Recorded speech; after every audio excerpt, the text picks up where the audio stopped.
In the introduction to this panel presentation written in the program, I read that some may argue that influence is a dirty word for a senior executive. I don't think that influence is a dirty word at all. Exerting influence is a well-known part of being a chief. But when we talk about it in public, we have a tendency to wrap it up in all kinds of modern leadership buzzwords. And I admit, when I talk about this in public, I also wrap it up in all these buzzwords. But now I'm among friends and fellow chiefs, so I'll take the liberty to unwrap the world influence from all the modern buzzwords and tell unwrapped and straight from my heart how I see exerting influence as a part of my daily routine. The first question you can ask is exerting influence, is that important for being the chief? Yes, it is. Yes, it is indeed. And if you ask me, it's actually the most important part of our job as the chief, fire chief. And if you don't have the influence, you actually have nothing. You need to exert influence to develop your department, to prevent budget cuts, to prevent trouble with the union, and so on and so on. It's not enough to have the power. You need to insert your influence in order to develop your department.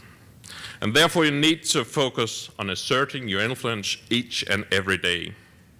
And you have to see it as a craft you have to master in line with all the other things you need to master as a senior executive.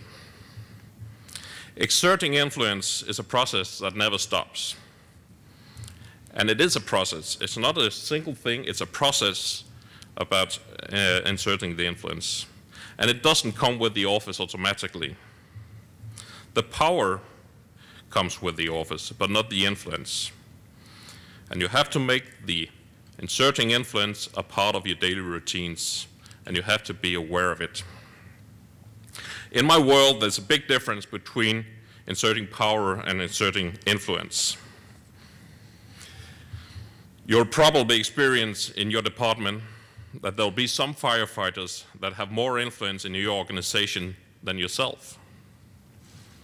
And they don't have the power as you do as a chief.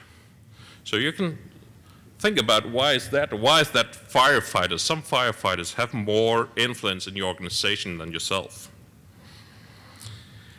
In Denmark, we have an old saying, and now you get a little Danish anyway, and it goes like this. Du kan trække hesten til truget, men du kan ikke tvinge den til at drikke. Did you get that? Fortunately, I found the same saying in English, and it goes a little bit like this. You can drag the horse to the water, but you can't force it to drink unless it's thirsty. Influence, as I see it, is all about making the horse thirsty.